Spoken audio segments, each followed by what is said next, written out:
নমস্কার সকলকে English learning চ্যানেলে স্বাগত। আজকের ভিডিওতে আমরা আলোচনা করব একটা বেশ ইন্টারেস্টিং এবং ইম্পর্টেন্ট টপিক নিয়ে গ্রামারের, সেটা হলো মুড।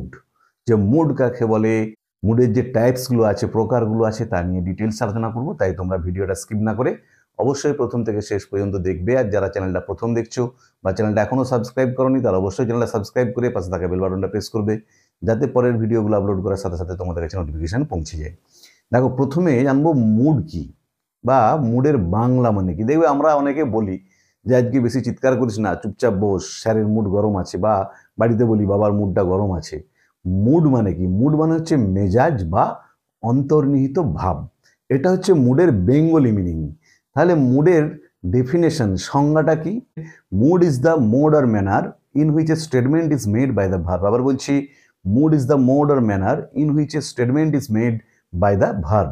বাংলায় বললে মুড হলো ভার্বের বিভিন্ন রূপ, যার দ্বারা বক্তার বক্তব্যের মনোভাব বা অনুভূতি প্রকাশ পায়, তাকে বলা হয় মুড। আবার বলছি, মুড হলো ভার্বের বিভিন্ন রূপ, যার দ্বারা বক্তার বক্তব্যের মনোভাব বা অনুভূতি প্রকাশ পায়, তাকে মুড বলে।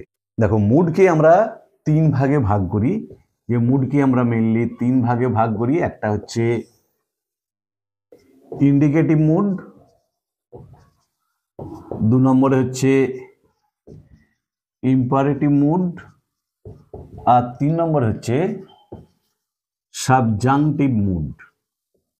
তাহলে আবার বলছি, এক নম্বরে হচ্ছে ইন্ডিকেটিভ মুড, দু নম্বরে হচ্ছে ইম্পারেটিভ মুড, আর তিন নম্বর হচ্ছে সাবজাংটিভ মুড। মুডকে আমরা মেনলি এই তিনটে ভাগে ভাগ করি।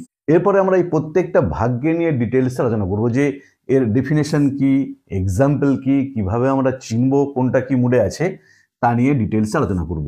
দেখো, মুডের প্রথম ভাগ হলো ইন্ডিকেটিভ মুড। তাহলে প্রথমে জানবো ইন্ডিকেটিভ মুড কাকে বলে।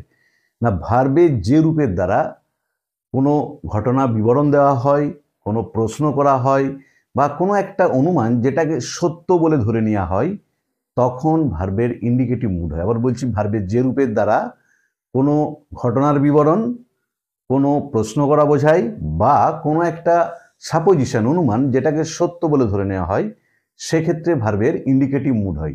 তাহলে তিনটে ক্ষেত্র কি কি? একটা হচ্ছে টু স্টেট এ ফ্যাক্ট, একটা ঘটনার বিবরণ, যখন কোনো ঘটনার বিবরণ দেবো।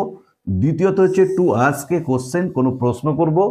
আর তিন নম্বর হচ্ছে টু এক্সপ্রেস এ সাপোজিশন, একটা অনুমানের প্রকাশ, which is taken as a fact, যেটাকে আমরা ঘটনা সত্য বলে ধরে নিই। যেমন ধরো, টু স্টেট এ ফ্যাক্ট, যেমন বলছি দ্য আর্থ ইজ রাউন্ড, এক্ষেত্রে ভার্বের ইন্ডিকেটিভ মুড হয়েছে। দেখো, পৃথিবী হয় গোল, এটা একটা ঘটনার প্রকাশ বা ফ্যাক্ট আমরা বলছি, মানে যেগুলো অ্যাকচুয়ালি অ্যাজারেটিভ সেন্টেন্স, সেগুলো হচ্ছে ইন্ডিকেটিভ মুড। বা ধরো বললাম, স্টুডেন্টস আর প্লেয়িং ফুটবল, ছাত্রছাত্রীরা ফুটবল খেলছে। দেখো, এটাও একটা স্টেটে ফ্যাক্ট, এটা ঘটনার বিবরণ, এক্ষেত্রে ভার্বের ইন্ডিকেটিভ মুড হয়েছে দুটো ক্ষেত্রেই। আর টু আস্ক এ কোশ্চেন, কোনো প্রশ্ন করা, মানে অ্যাকচুয়ালি যেগুলো ইন্টারোগেটিভ সেন্টেন্স, সেই যে ভার্বগুলো, সেগুলো কিন্তু ইন্ডিকেটিভ মুডের এক্সাম্পল। যেমন ধরো বললাম, হোয়ার ডু ইউ লিভ, তুমি কোথায় বাস করো। হোয়ার ডু ইউ লিভ, তুমি কোথায় বাস করো। বা ধরো বললাম, how do you go to school, কিভাবে তুমি বিদ্যালয়ে যাও, প্রশ্ন করা হচ্ছে। তাহলে যখন কোনো প্রশ্ন করা হবে, তখনও ভার্বের ইন্ডিকেটিভ মুড হবে। আর একটা হচ্ছে, দেখো, টু এক্সপ্রেস এ সাপোজিশন, একটা অনুমানের প্রকাশ, which is taken as a fact, যেটাকে আমরা ঘটনা বলে গ্রহণ করি, ধরে নিই। যেমন ধরো, ইভেন ইফ আই ফেল, এমনকি যদি আমি ব্যর্থও হই, I will not give up hope, আমি আশা ত্যাগ করব না। যে আমি যদি ব্যর্থও হই, তবুও আমি আশা ত্যাগ করব না। দেখো, এটা একটা ঘটনাকে ধরে নিচ্ছি যে হ্যাঁ, হয়তো আমি ব্যর্থ হতে পারি, কিন্তু ব্যর্থ হলেও আমি আশা ত্যাগ করব না। এইটাকে আমরা ইন্ডিকেটিভ মুডের একটা এক্সাম্পল বলতে পারি। বা ধরো বললাম, if you go there you will be punished. কি বললাম দেখো, ইফ ইউ গো দেয়ার, তুমি যদি সেখানে যাও, ইউ উইল বি পানিশড, তোমাকে শাস্তি দেওয়া হবে। তাহলে দেখো একটা সাপোজিশন, অনুমান, যে হ্যাঁ তুমি যদি সেখানে যাও তাহলে তোমাকে শাস্তি দেওয়া হবে। এইটা একটা অনুমান করছি, আমরা কিন্তু জানি না, শিওর নই যে যদি সেখানে যাও তাহলে তোমাকে শাস্তি দেওয়া হবে। তাহলে এটাও একটা সাপোজিশন, যেটাকে আমরা ফ্যাক্ট হিসেবে ধরে নিচ্ছি যে গেলে হয়তো শাস্তি দেবে। তাহলে মনে রাখবে, ইন্ডিকেটিভ মুড ভার্বের এই তিনটে ক্ষেত্রে হয়: যখন একটা ঘটনার বিবরণ দেওয়া বোঝাবে, বা কোনো প্রশ্ন করা বোঝাবে, বা কোনো একটা সাপোজিশন, কোনো একটা অনুমান which is taken as a fact, যেটাকে আমরা একটা ঘটনা বলে বা সত্য বলে ধরে নিই, সেসব ক্ষেত্রে ভার্বের ইন্ডিকেটিভ মুড হয়। দেখো, মুডের দ্বিতীয় ভাগ হলো ইম্পারেটিভ মুড। ইম্পারেটিভ মুড কখন হয় না, ভার্বের যে রূপ, ভালো করে মনে রাখবে, কোনো কিছু আদেশ করতে, কোনো কিছু উপদেশ দিতে, অনুরোধ করতে বা নিষেধ করতে ব্যবহৃত হয়, তখন ভার্বের ইম্পারেটিভ মুড হয়। আবার বলছি, ভার্বের যে রূপ আদেশ করতে, অনুরোধ করতে, উপদেশ দিতে বা কোনো কিছু নিষেধ করতে ব্যবহৃত হয়, তখন ভার্বের ইম্পারেটিভ মুড হয়। তার মানে কি, টু অর্ডার সামথিং, কোনো কিছু আদেশ করবে, না হলে টু রিকোয়েস্ট সামথিং, ভার্বের যে রূপটার দ্বারা কোনো কিছু অনুরোধ করা হবে, না হলে টু অ্যাডভাইস সামথিং, বা কোনো কিছু উপদেশ দেওয়া হবে, বা টু ফরবিড সামথিং, কোনো কিছু নিষেধ করা হবে, বারণ করা হবে, ভার্বের যে রূপগুলোর দ্বারা, সেক্ষেত্রে ভার্বের ইম্পারেটিভ মুড ব্যবহৃত হয়। দেখো, টু অর্ডার সামথিং, যেমন ধরো বললাম শাট দ্য ডোর, দরজাটা বন্ধ করো, আদেশ করা হচ্ছে, শাট দ্য ডোর, দরজাটা বন্ধ করো। তাহলে এখানেতে অর্ডার করা হচ্ছে যে দরজাটা বন্ধ করতে বলা হচ্ছে। বা ওপেন দ্য উইন্ডো, জানালাটা খোলো, এখানেও দেখো কি করা হচ্ছে, আদেশ করা হচ্ছে, ওপেন দ্য উইন্ডো, জানালাটা খোলো। তাহলে এক্ষেত্রেও আমরা আদেশ করছি, মানে ভার্বের ইম্পারেটিভ মুড ব্যবহৃত হচ্ছে। 2 নম্বর দেখো, টু রিকোয়েস্ট সামথিং, যখন কোনো কিছু আমরা অনুরোধ করব বা অনুরোধ করার ক্ষেত্রে ভার্বের ইম্পারেটিভ মুড হয়। যেমন ধরো বললাম প্লিজ হেল্প মি, দেখো প্লিজ হেল্প মি, দয়া করে আমাকে সাহায্য করো।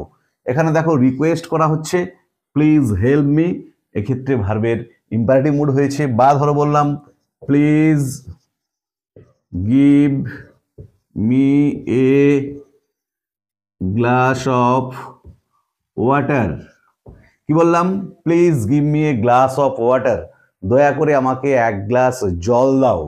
এখানেও দেখো রিকোয়েস্ট করা হচ্ছে, মানে ভার্বের ইম্পারেটিভ মুড হয়েছে। 3 নম্বরে কি আছে দেখো, টু অ্যাডভাইস সামথিং, কোনো কিছু যখন আমরা উপদেশ দেবো কাউকে, সেক্ষেত্রেও ভার্বের ইম্পারেটিভ মুড হয়। যেমন ধরো বললাম ওবে ইয়োর এল্ডার্স, দেখো কি বললাম, ওবে ইয়োর এল্ডার্স, বড়দের মান্য করবে, মেনে চলবে, যে তোমার থেকে যারা সিনিয়র, যারা এল্ডার, বড়, তাদের মেনে চলবে। সেক্ষেত্রে আমাদের উপদেশ দেওয়া বোঝাচ্ছে এবং ভার্বের ইম্পারেটিভ মুড হয়েছে। বা ধরো বললাম take rest for a week, take rest for a week, এক সপ্তাহের জন্য বিশ্রাম নাও। দেখো এখানেতেও নিশ্চয়ই উপদেশ দেওয়া হচ্ছে যে এক সপ্তাহের জন্য বিশ্রাম নিতে বলা হচ্ছে, এক্ষেত্রেও আমরা ভার্বের ইম্পারেটিভ মুড ইউজ করেছি। আর 4 নম্বরে যেটা হয় সেটা হচ্ছে টু ফরবিড সামথিং, কোনো কিছু যখন আমরা নিষেধ করব বা বারণ করব, সেক্ষেত্রে ভার্বের ইম্পারেটিভ মুড হয়। যেমন ধরো বললাম do not run in the sun, কি বললাম দেখো, do not run in the sun, রোদে দৌড়িও না, দৌড়াতে এখানে নিষেধ করা হচ্ছে, বারণ করা হচ্ছে, তাই এখানেতে ভার্বের ইম্পারেটিভ মুড হয়েছে, কারণ ফরবিড, বারণ করা বোঝাচ্ছে। বা ধরো বলছি do not neglect your study, কি বললাম, do not neglect your study, পড়াতে অবহেলা করবে না। দেখো এখানেতেও বারণ করা হচ্ছে, পড়াই অবহেলা করবে না, নিষেধ করা হচ্ছে, কি অবহেলা করতে নিষেধ করছি আমরা, তাই এক্ষেত্রেও আমরা ভার্বের ইম্পারেটিভ মুড ব্যবহার করেছি। দেখো, মুডের তৃতীয় ভাগ হলো সাবজাংটিভ মুড। এটা হচ্ছে সবথেকে ভাইটাল, মানে ইন্ডিকেটিভ, ইম্পারেটিভ এই মুডগুলো খুবই সোজা, কিন্তু সাবজাংটিভ মুডটা হচ্ছে সবথেকে ভাইটাল, এটা খুব ভালো করে আমাদেরকে বুঝতে হবে। প্রথমে জানবো সাবজাংটিভ মুড কখন হয়। খুব ভালো করে মনে রাখবে, ভার্বের যে রূপ বাস্তবিক ঠিক নয় এরকম অনুমান করতে, বা কোনো একটা ইচ্ছা প্রকাশ করতে, বা কোনো একটা সংকল্প বা সিদ্ধান্ত যেটা গৃহীত হয়েছে কিন্তু এখনো বাস্তবায়িত হয়নি, সেক্ষেত্রে ভার্বের সাবজাংটিভ মুড হয়। আবার বলছি, ভার্বের যে রূপ দ্বারা বাস্তবিক ঠিক নয় তাহা অনুমান করতে, বা মনের কোনো ইচ্ছা প্রকাশ করতে, মানে অপটেটিভ সেন্টেন্সেসগুলো, বা একটা সিদ্ধান্ত বা একটা সংকল্প যেটা গ্রহণ করা হয়েছে কিন্তু এখনো বাস্তবায়িত হয়নি, সেক্ষেত্রে ভার্বের সাবজাংটিভ মুড হয়। খুব ভালো করে মনে রাখবে। আবার বলছি, ভার্বের যে রূপ বাস্তবিক ঠিক নয় একটা অনুমান, মানে একটা অনুমান যেটা বাস্তবে সম্ভব নয়, বাস্তবে মিথ্যা, সেরকম একটা অনুমান, উদাহরণ দিলে তোমরা ভালো বুঝতে পারবে, বা একটা মনের ইচ্ছা প্রকাশ যেটাকে আমরা অপটেটিভ সেন্টেন্স বলি, বা কোনো একটা সংকল্প বা কোনো একটা সিদ্ধান্ত যেটা গ্রহণ করা হয়েছে কিন্তু এখনো নট ইয়েট ফুলফিলড, এখনো সেটা কমপ্লিট হয়নি, বাস্তবায়িত হয়নি, সেক্ষেত্রে ভার্বের সাবজাংটিভ মুড হয়। তাহলে ভালো করে তিনটে ক্ষেত্র মনে রাখবে। এ সাপোজিশন একটা অনুমান, কন্ট্রারি টু ফ্যাক্ট যেটা বাস্তবের বিপরীত, ওই জন্যই বললাম বাস্তবিক ঠিক নয় এরকম অনুমান। যেমন ধরো বললাম, if I were a bird I would fly away. দেখো কি বললাম, if I were a bird, যদি আমি একটা পাখি হতাম, তাহলে দেখো এটা একটা অনুমান, যদি আমি পাখি হতাম, but it is contrary to fact, এটা বাস্তবের বিপরীত, পাখি হওয়া আমার পক্ষে সম্ভব নয়। তাহলে যদি পাখি হতাম আই উড ফ্লাই অ্যাওয়ে, আমি উড়ে যেতাম। তাহলে দেখো এখানে একটা অনুমান করা হচ্ছে, যদি আমি পাখি হতাম, কিন্তু আমি তো পাখি হতে পারবো না, আমি একটা মানুষ। তাহলে একটা অনুমান, একটা কনজেকচার, একটা সাপোজিশন যেটা কিন্তু বাস্তবের বিপরীত, সেক্ষেত্রে সাবজাংটিভ মুড হয়।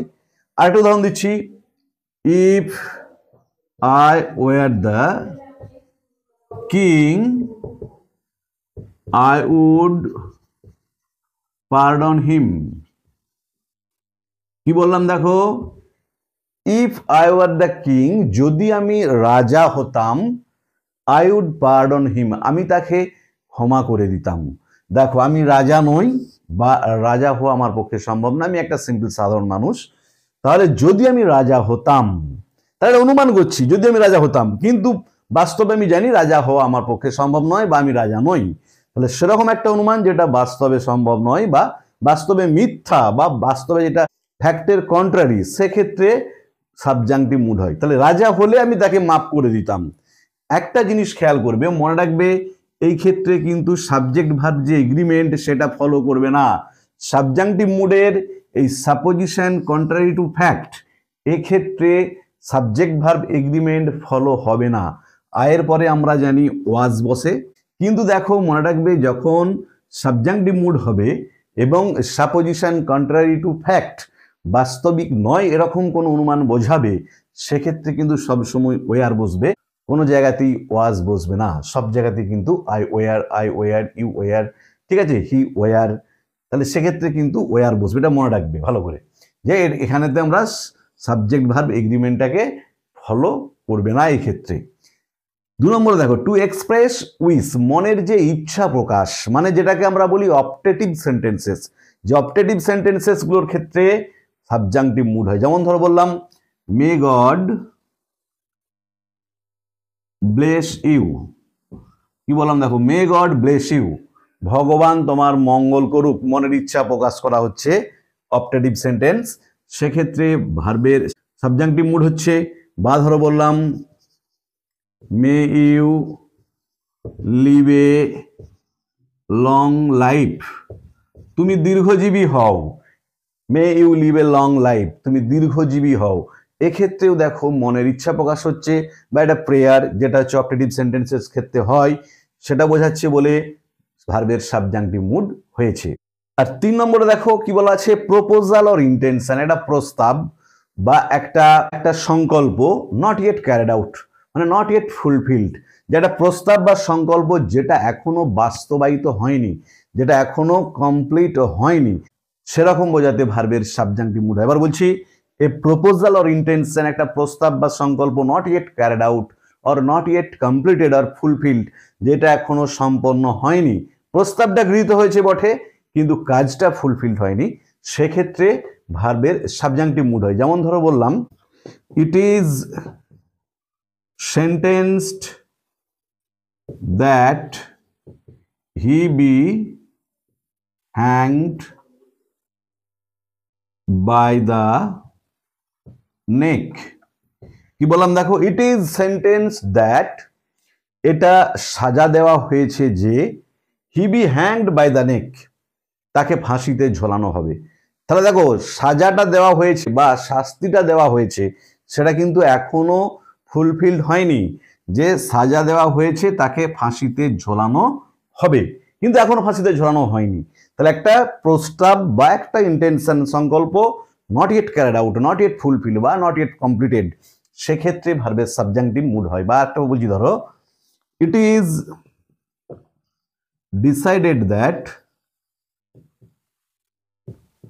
the cleanliness program will be held on next week। দেখো কি বললাম, it is decided that, এটা স্থির হয়েছে যে the cleanliness program, পরিষ্কার অভিযানটা will be held on next week, পরের সপ্তাহে অনুষ্ঠিত হবে। যে এটা সিদ্ধান্ত হয়েছে যে পরিষ্কার অভিযানটা পরের সপ্তাহে হবে, তাহলে সিদ্ধান্তটা গ্রহণ করা হয়েছে কিন্তু কাজটা এখনো কমপ্লিট হয়নি, এক্ষেত্রেও ভার্বের সাবজাংটিভ মুড ব্যবহৃত হয়। তাহলে আজকের ভিডিওতে আমরা মুড কাকে বলে, মুড কয় প্রকার, প্রত্যেক প্রকার মুড নিয়ে ডিটেলস আলোচনা করলাম। ভিডিওটা ভালো লাগলে তোমরা অবশ্যই লাইক, শেয়ার ও কমেন্ট করে জানাবে। আর যারা চ্যানেলটা প্রথম দেখছো বা চ্যানেলটা এখনো সাবস্ক্রাইব করোনি তারা অবশ্যই চ্যানেলটা সাবস্ক্রাইব করে পাশে থাকা বেল বাটনটা প্রেস করবে, যাতে পরের ভিডিওগুলো আপলোড করার সাথে সাথে তোমাদের কাছে নোটিফিকেশন পৌঁছে যায়। আর যারা অলরেডি সাবস্ক্রাইব করে নিয়েছো তাদের অসংখ্য ধন্যবাদ।